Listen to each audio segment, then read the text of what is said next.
Hello, happy Thursday. Today we are going to read another book together.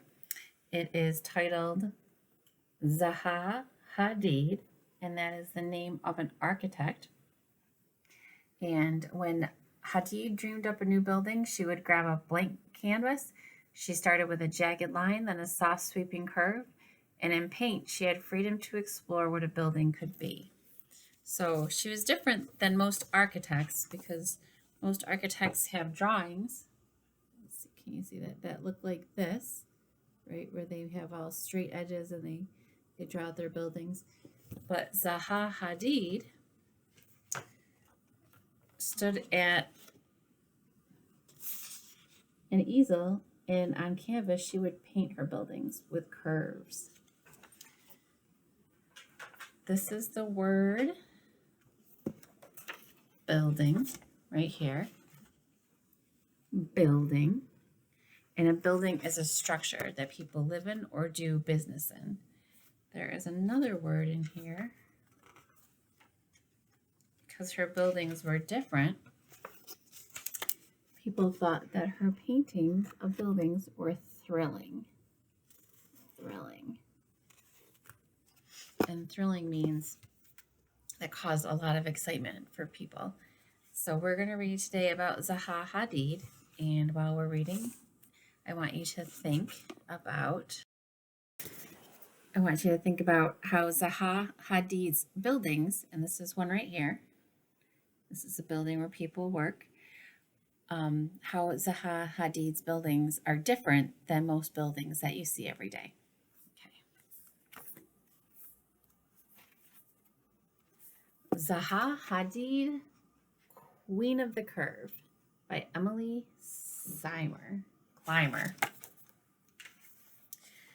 She felt the sway of the water beneath her from where she sat.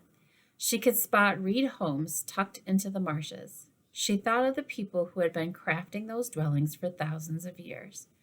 Everything seemed to stream together, the sand and water, the birds and buildings. Zaha Hadid felt a spark. So she sees those homes and she feels a spark, which means she's inspired by them. When she was older, Hadid set out to make buildings of her own. She left Iraq and went to London to become an architect. Most students drafted their plans with rulers, paper, and pens. When Hadid dreamed up a new building, she would grab a blank canvas. She started with a jagged line, then a soft, sweeping curve. In paint, she had the freedom to explore what a building could be. And she made paintings that look like that.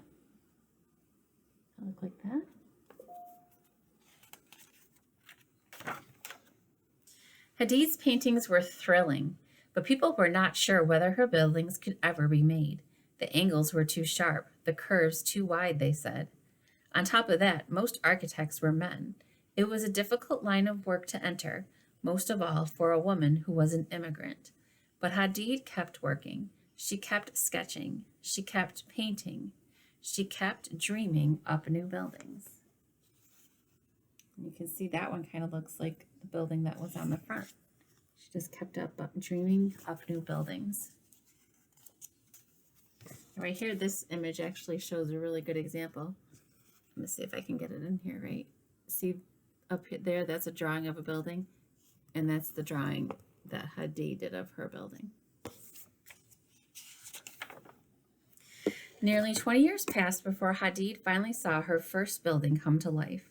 She sat and looked out at what she had made, a massive concrete wall held up by thin vertical rods.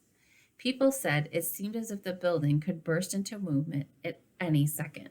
She felt a rush. So you can see her building right here. And I remember, think about it.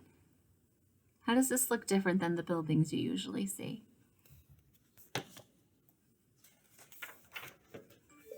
Hadid went on to see her buildings rise up all over the world. She designed each one to move in its own way.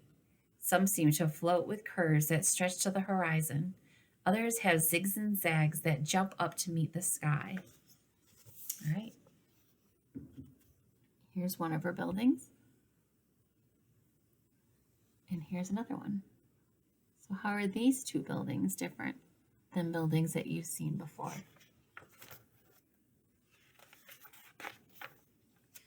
Hadid thought about movement inside her buildings too. In some, she designed walls that curved out widely at the base. She became known for these grand sweeping curves. People came to call her the Queen of the Curve. You can see that. And inside of this building, you can see how there are curves on the floor and the wall.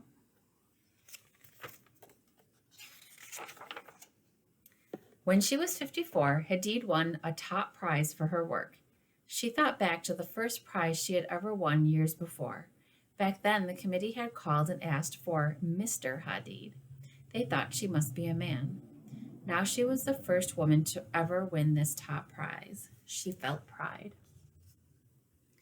They said that most architects are men, right? And she was a female architect, and she made buildings so very different than you usually see. With each jagged line and sweeping curve, Zaha Hadid set out to shape her world. And this is a photograph of Zaha Hadid. Here she is. It says, in Iraq, where Zaha Hadid grew up, there are many beautiful ancient buildings. As a child, Hadid saw the ruins of a great mosque of Samarra. Its tower or minaret is about 170 feet tall. This tower has stood for more than 1,000 years. Hadid admired the spiral that wrapped around the tower. Many of Hadid's architectural designs became famous for their huge curves. You can see that tower in Iraq helped to inspire her to build her curves. So, in the assignment and the comments, just please mention one of the buildings. You can go back and look through the video to look at a building and tell how it is different than buildings that you see today. And tomorrow at 6 p.m., we will get together to talk about the book. Talk to you guys soon.